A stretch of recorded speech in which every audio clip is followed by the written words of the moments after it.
Assalamualaikum warahmatullahi wabarakatuh.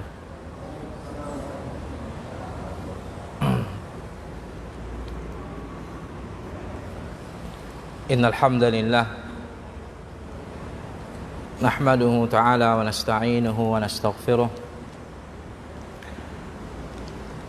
wa natubu ilayh wa na'udzu billahi min shururi anfusina wa sayyiati a'malina. من يهده الله فلا مضل له ومن يضلل فلا هادي له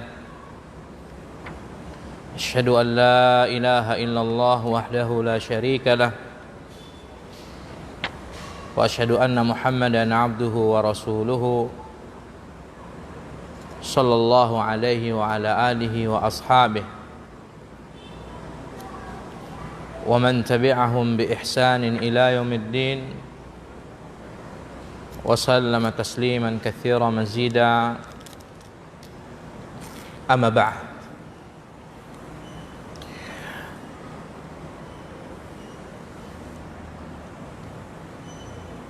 معشر الإخوة الآباء والأمهات والأخوان رحمني الله وإياكم جميعا.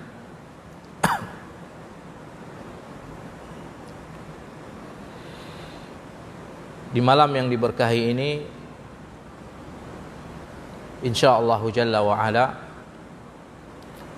kita memohon, berdoa, meminta kepada Allah jalla wa ala senantiasa diberikan penjagaan kepada kita, perlindungan dari segala macam bentuk keburukan dan kejelekan, baik itu apa yang menimpa agama kita ataupun dunia kita. Sebagaimana juga kita memohon, meminta, berdoa kepada Allah Jalla wa Ala diberikan pertolongan dan kemudahan di dalam melakukan segala apa yang Allah cinta dan Allah ridhoi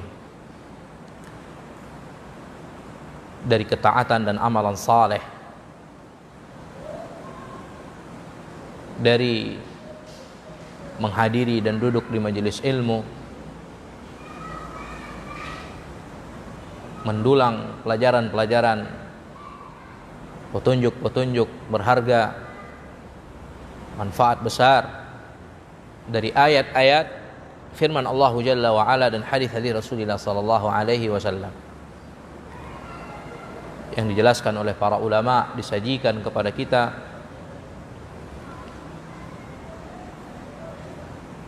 melewati goresan-goresan tinta-tinta, tulisan-tulisan dan karya mereka, kitab-kitab, buku-buku yang ada di hadapan kita,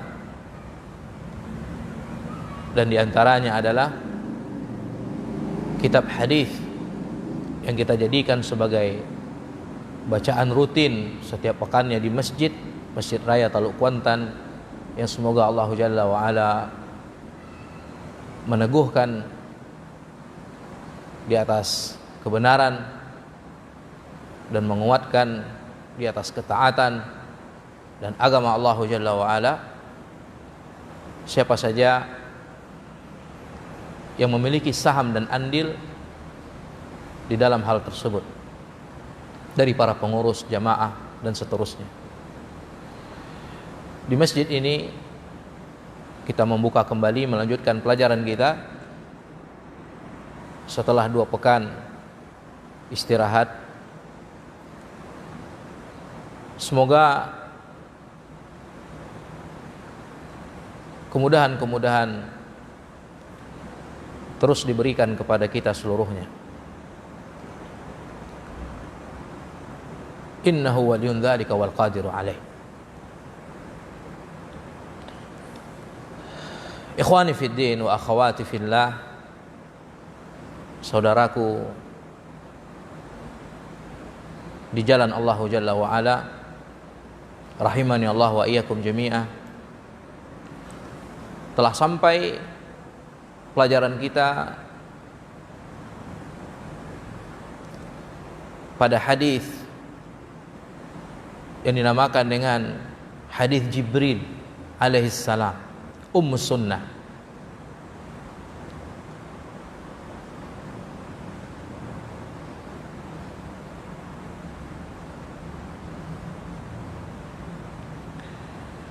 Pada bab al-muraqabah, dan kita sudah menyinggung sedikit di awal hadis ini, maka lanjutannya terkait dengan arkanul Islam yang disampaikan oleh Rasulullah sallallahu alaihi wasallam dalam hadis yang agung ini. Maka al-Islam adalah al-istislamu lillahi bit-tauhid wal inqiyadu lahu bit-ta'ah wal bara'atu minasyirki wa ahlih.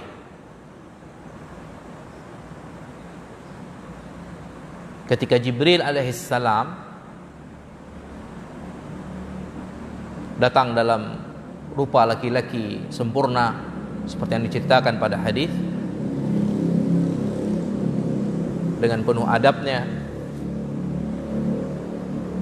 dengan penuh penampilan yang baik dan sempurna pada masa itu,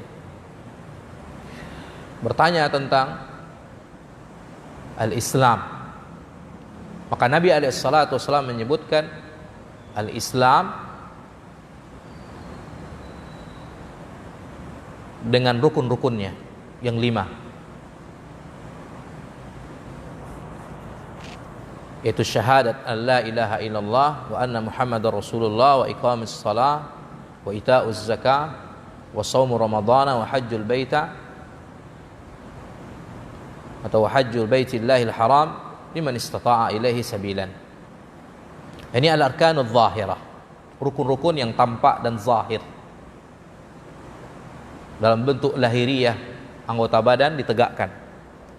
Maka al-istislam yaitu penyerahan diri secara penuh kepada Allah Jalla wa Ala dengan mentauhidkannya. Jadi al-Islam yaitu al-istislamu lillahi bit-tauhid. Islam adalah penyerahan diri secara penuh dan utuh dan memberikan ketundukan secara penuh dan utuh kepada Allah Jalla wa Ala bitauhid, dengan mentauhidkannya. Jadi kalau berbicara ketundukan, penyerahan diri kepada Allah Jalla wa Ala secara sempurna, tidaklah bisa diwujudkan kecuali dengan at-tauhid. Mentauhidkan Allah Jalla fi'ula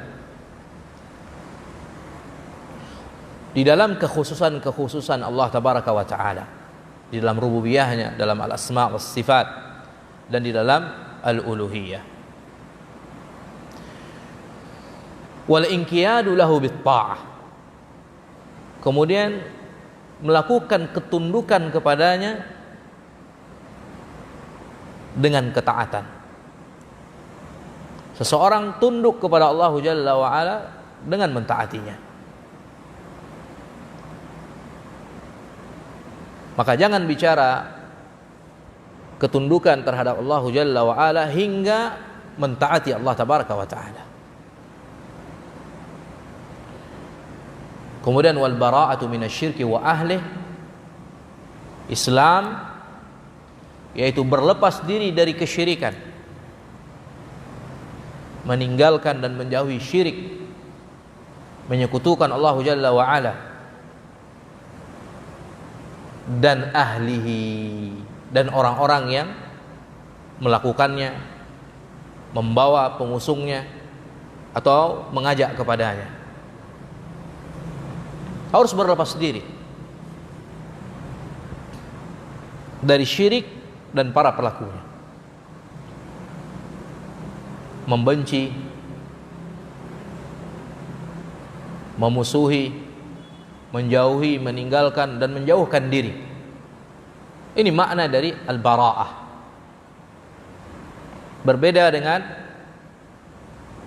al-wala, loyalitas, yaitu mendekat, mencintai, menolong, berpihak,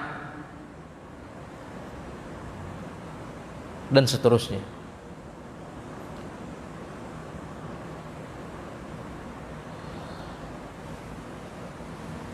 Maka seseorang belum dikatakan mewujudkan Islam sampai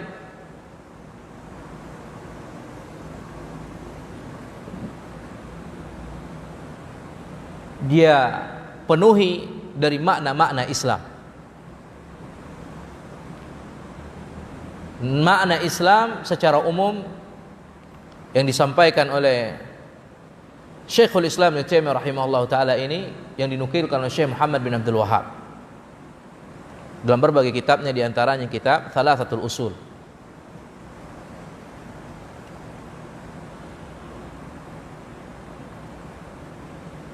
Maka inilah Islam dengan makna umumnya. Adapun rukun Islam yang 5 yang disebutkan pada hadis ini bukanlah Islam keseluruhannya.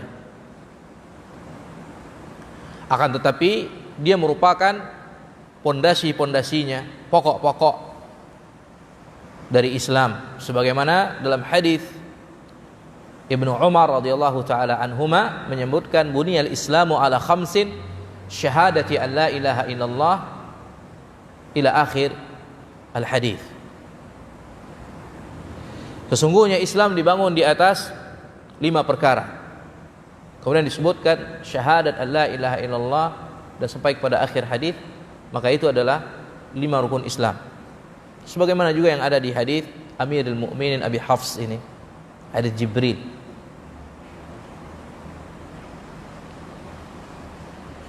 Maka Nabi alaihi salatu wassalam menyebutkan syahadat an la ilaha illallah. Syahadat an la ilaha illallah maknanya adalah ifradullah bil ibadah, memurnikan dan menjadikan Allah Jalla wa Ala Maha Esa satu-satunya yang diibadati dengan hak, dengan kebenaran. Maka tidak ada yang diibadati, tidak ada yang diibadati dengan benar kecuali Allah Jalla wa Ala. Dzalika bi anna Allah huwal haqq wa anna ma yad'una min dunihi fa huwal batil wa anna Allah huwal aliyyul kabir. Dzalika bi anna Allah huwal haqq. Dalam surah Al-Had Allah katakan hal yang demikian dikarenakan Allah Jalla wa Ala huwal haqq, dialah yang maha benar.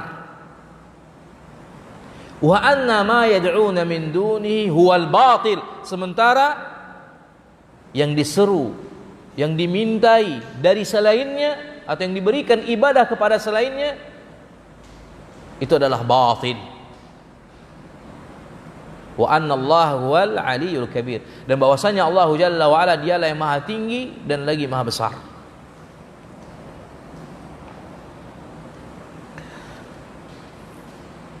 Maka al-ilah yang diibadati banyak dan ada. Bukan hanya Allah yang diibadati, bahkan seluruh manusia mengakui ini. Yang diibadati itu banyak,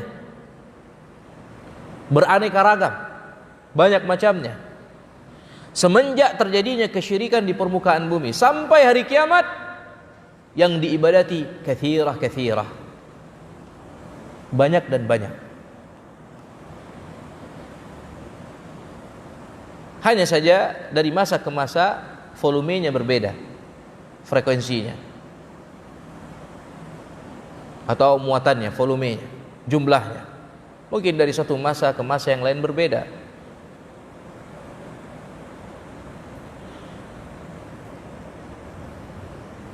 Akan tetapi al-ilahal haq, yang diibadati dengan benar hanyalah satu, Allah tabaraka wa ta'ala. Makanya la ilaha illallah, tidak ada la ma'buda bihaqqin illallah. Ini di atas penafsiran dan makna yang benar.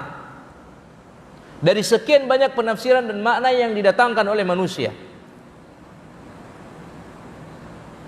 tidak ada yang diibadati dengan hak kecuali hanyalah Allah Jalla wa'ala. Banyak manusia menafsirkan dan memaknai la ilaha illallah dengan mengatakan la ilaha mawjud, tidak ada yang diibadati kecuali hanyalah Allah, atau tidak ada Tuhan selain Allah. Ini definisi makna yang kurang. Kenapa demikian? Kontroversial. Gak mungkin tidak ada yang diibadati. Itu satu, dari satu sudut. Kenyataannya banyak yang diibadati dari selain Allah. Kuburan diibadati, pohon diibadati, jin diibadati, syayatin diibadati, berhala, patung, al-adriha, al-awthan, dan yang lain diibadati dari selain Allah Jalla wa'ala. Bahkan sapi pun diibadati.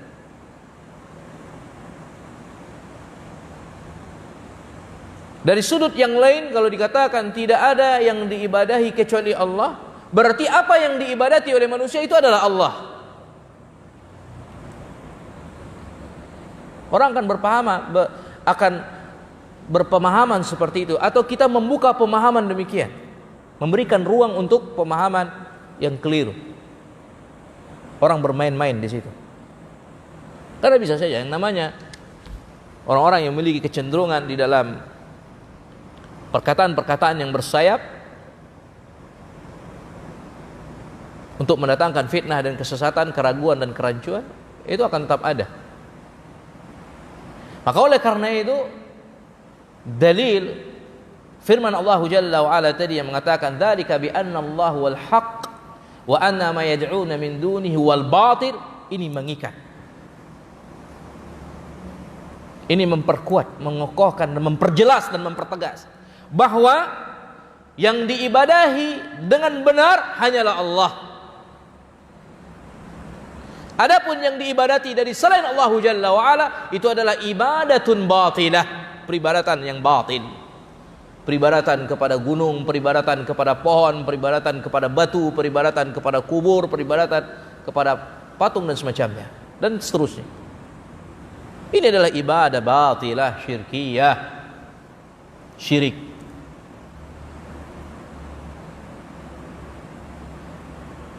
Maka la ilaha illallah maknanya adalah la ma'buda bihaqqin illallah. Tidak ada yang diibadati dengan benar kecuali hanyalah Allah tabaraka wa ta'ala.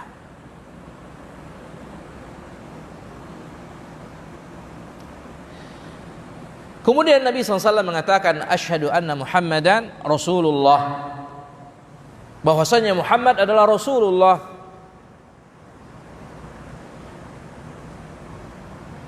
Maka la ilaha illallah itu memurnikan, menjadikan esa satu-satunya yang diibadati Allah Jalla wa Ala. Maka syahadat Muhammad Rasulullah SAW adalah ifradun Nabi, mensucikan dan memurnikan dan menjadikan satu-satunya An-Nabi sallallahu alaihi wasallam yang diikuti,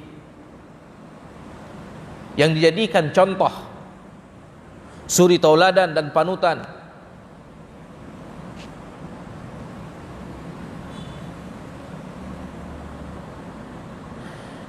Maka siapa saja yang datang setelahnya diikat kepada Nabi sallallahu alaihi wasallam. Maka tidak dihalalkan bagi seorang pun memurnikan pengikutan kepada manusia kecuali hanya kepada Rasulullah sallallahu alaihi wasallam. Dan pengikutannya kepada selainnya setelahnya yaitu di dalam mengikuti Rasulullah sallallahu alaihi wasallam. Selagi mencocoki Nabi, selagi sesuai dengan Nabi sallallahu alaihi wasallam maka diikuti. Maka terlarang bagi seseorang membawa manusia atau kaum kepada pemahamannya, kepada pemikirannya,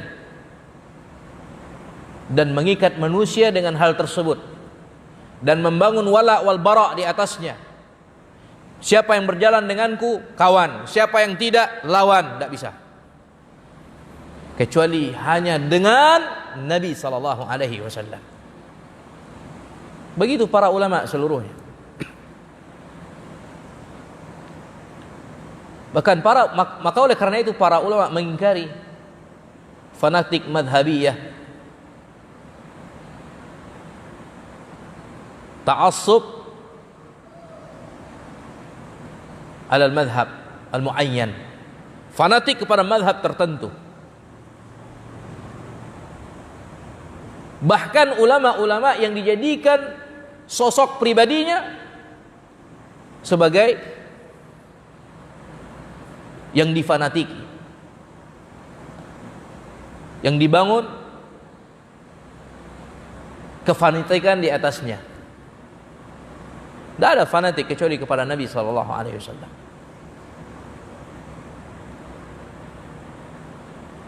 Oleh karena itu Al-Imam Asy-Syafi'i rahimahullah taala mengatakan ijma'al ulama ala anna man istabanat lahu sunnatur rasul sallallahu alaihi wasallam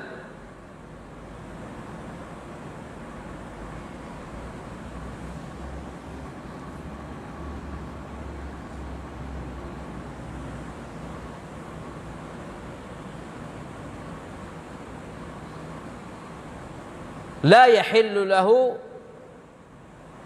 ayatrakaha liqauli ahad atau kama qala rahimahullah.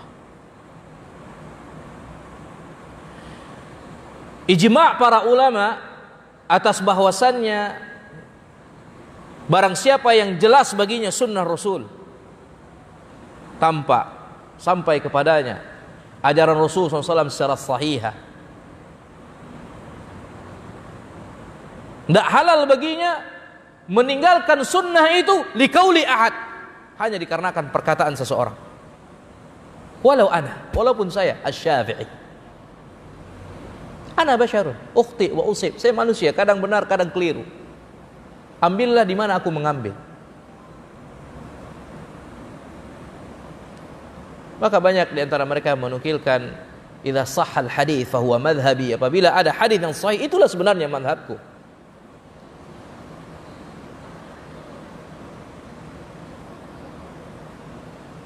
Abu Yusuf yang merupakan kawan dan muridnya Abu Hanifah,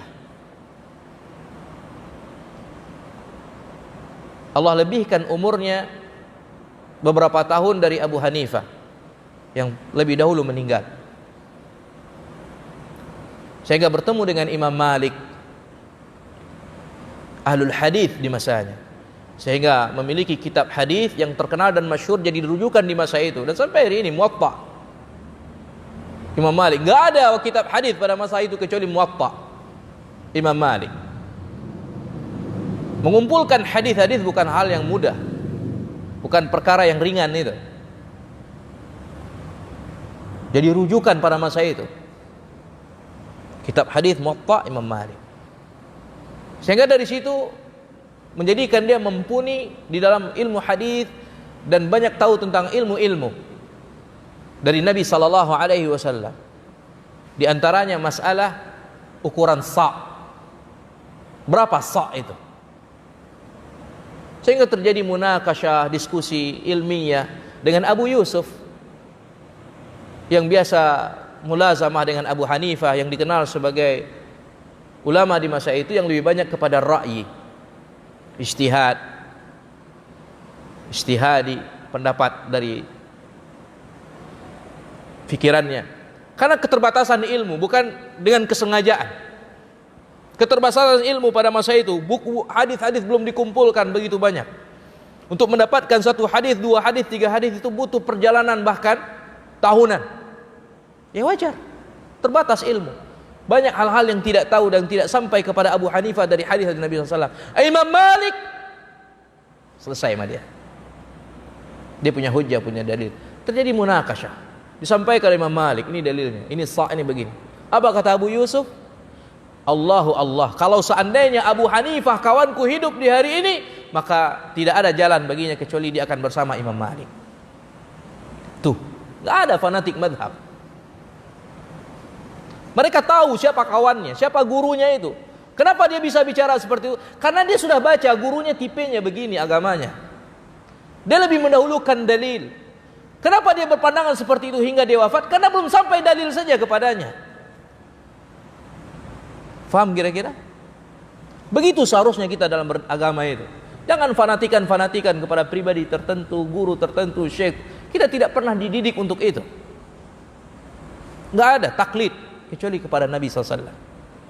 Dan ini dinamakan ittiba', pengikutan secara murni kepada Nabi SAW. Baca kitab Usul Sunnah karya Imam Ibnu Zamanin, menyebutkan juga demikian. Banyak di antara kitab-kitab para ulama menyebutkan demikian. Tidak ada pengikutan kepada seseorang kecuali sebatas kecocokan kepada Nabi SAW.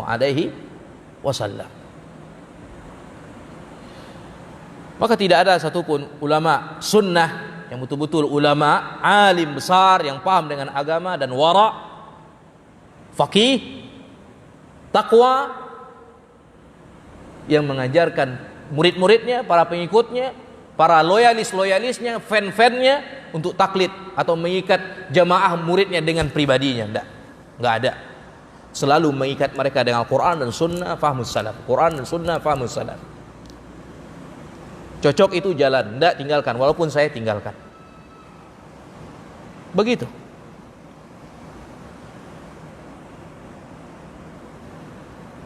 Nah, terkadang sebagian manusia dari kawan-kawan yang baru semangat belajar, baru tahu dan kenal sunnah, ngefan kepada salah seorang ustadz tertentu, syekh tertentu, akhirnya ini yang bikin repot, mengotak-ngotak manusia, membuat kubu-kubu tanpa disadari, walaupun dia terkadang tidak meniatkan. Akhirnya apa? Tanpa sadar jatuh kepada lubang hizbiyah. Teriak hizbi kan, tapi dia jatuh kepada hizbiyah di sisi yang lain. Mengelompokkan diri, mengikat manusia dengan sesuatu yang Allah Jalla wa Ala dan Rasulnya tidak mengikat manusia dengannya, melazimkan manusia dengan sesuatu yang Allah dan Rasulnya tidak melazimkannya dengan sesuatu. Sekarang masalah beda pendapat saja dia ilzamkan orang harus ikut pendapat syekh ini, padahal tidak ada. Terkadang juga nggak bisa membedakan apa itu qadhi dan apa itu mufti. Kalau qadhi itu baru harus dijalankan, tidak bisa enggak. Kalau mufti bisa dipakai, bisa enggak. Fatwa. Ini banyak pembahasan sebenarnya dalam masalah agama. Nah, terkadang kawan-kawan baru belajar ini baru sekilas-sekilas. Kalau sudah fatwa ulama, wah fatwa ulama pegang terus. Seakan-akan itu sudah finish gitu. Saya ada yang mungkin tidak langsung dihantam. Ini enggak benar. Dan mengilzam manusia dengannya. Syekh bin Baz rahimahullah tidak pernah sedikit pun ketika dia berfatwa kemudian dia mutaba'ah fatwanya. Artinya dia ikuti terus, dia intel terus. Siapa sih yang ikut fatwa saya? Sehingga dia bangun, siapa yang ikut fatwa saya maka dia bahagian dari kami. Siapa yang tidak maka dia bukan bahagian dari kami. Ini enggak ada.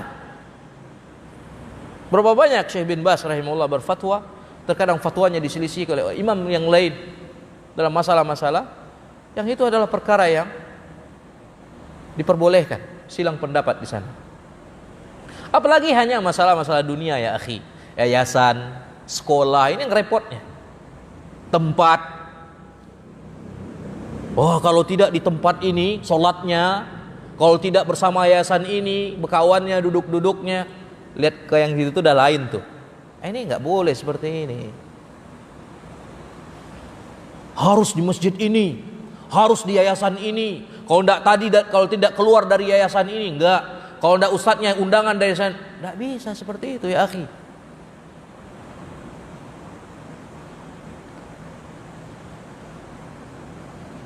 Tak bisa seperti itu.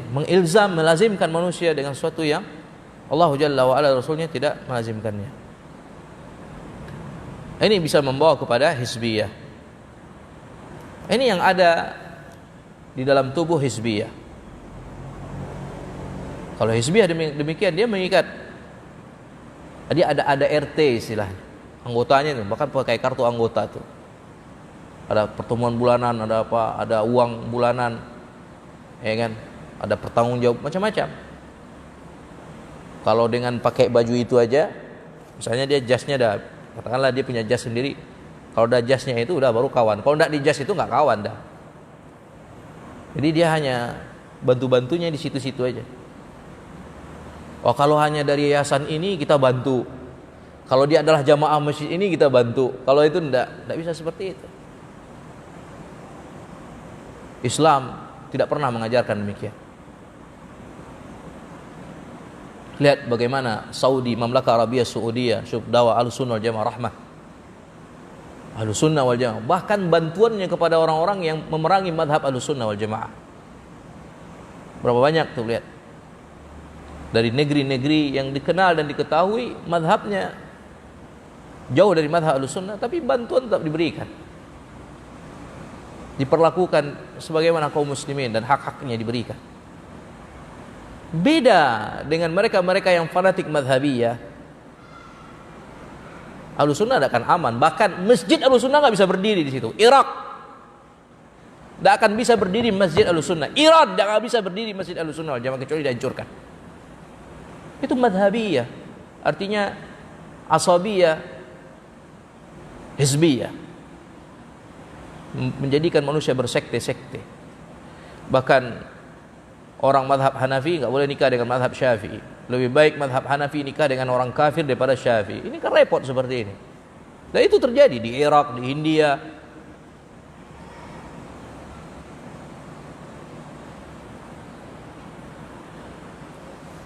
Tidaklah itu terjadi kecuali karena kebodohan, tidak mengerti.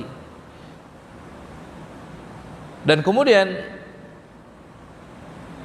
syahadat anna Muhammad Rasulullah, yaitu mengakui, meyakini dan menetapkan bahwa Muhammad adalah utusan Allah Tabaraka wa Ta'ala. Allah Jalla wa Ala mengutusnya kepada manusia secara keseluruhan, jin dan manusia bahkan.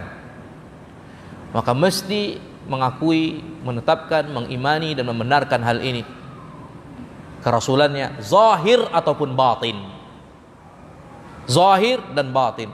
Zahir dengan lisan, anggota badan, batin dengan kalbu, dibenarkan. Maka yang mempersaksikan bahwa dia adalah utusan Allah Jalla wa Ala, Rasulullah, dengan lisannya namun hatinya mengingkari, mendustakan, ini munafik. Munafik bisa jadi dikarenakan apa? Ketamakan dunia,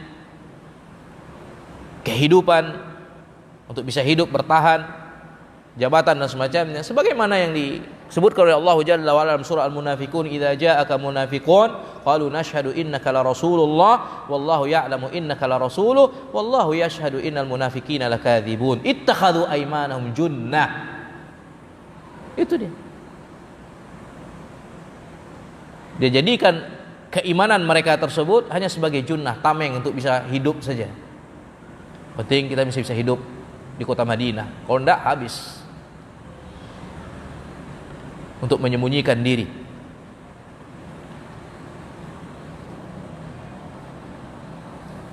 Maka mesti mengimani dan membenarkan dan mengakui zahir dan batin. Demikian juga risalahnya secara batin dibenarkan, diakui, tetapi secara lahir atau zahir enggak. Ini juga bukanlah mukmin.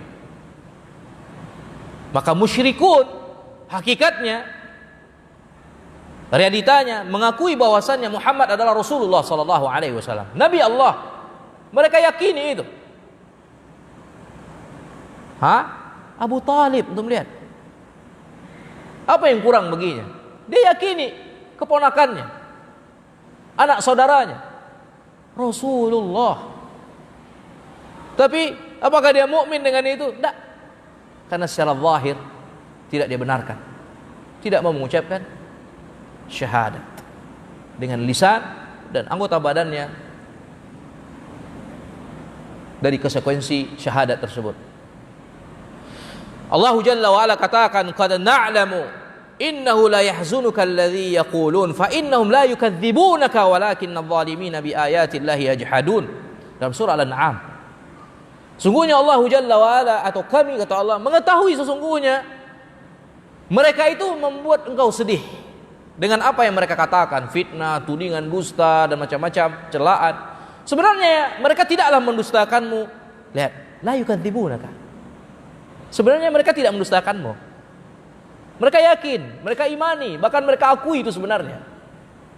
Di dalam kalbu mereka enggak bisa dipungkiri bahwasanya engkau adalah Rasulullah. Akan tapi adz-dhalimina bi ayatillahi yajhadun.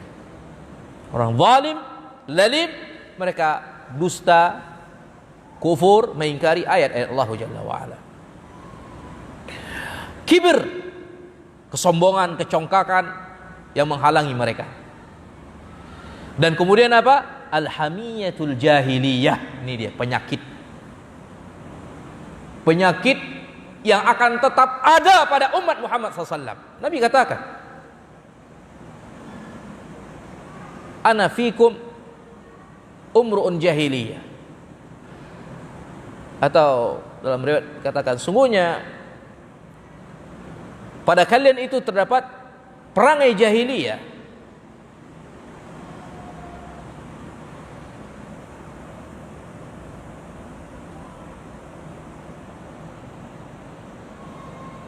Perangai-perangai jahiliyah, karakteristik jahiliyah itu akan tetap ada pada umat Nabi Muhammad SAW. Al-hamiyatul jahiliyah, fanatik, kefanatikan, sukuisme. Ini yang menghalangi dari kebenaran, dari hidayah Allah Jalla wa Ala. Lihat Yahudi dan Nasara, apa yang Allah katakan kepada alladzina atainahumul kitab ya'rifunahu kama ya'rifuna abna'ahum. Lihat, sungguhnya ahlul kitab Yahud dan Nasara mengenalmu sebagaimana mereka mengenal anak-anak mereka. Tahu dia bagaimana keadaan Nabi sallallahu alaihi wasallam adalah Muhammad dan utusan Allah, Rasulullah. Tapi pengakuan tidak cukup sampai dia wujudkan secara batin pengakuan dan keimanannya itu. Baik.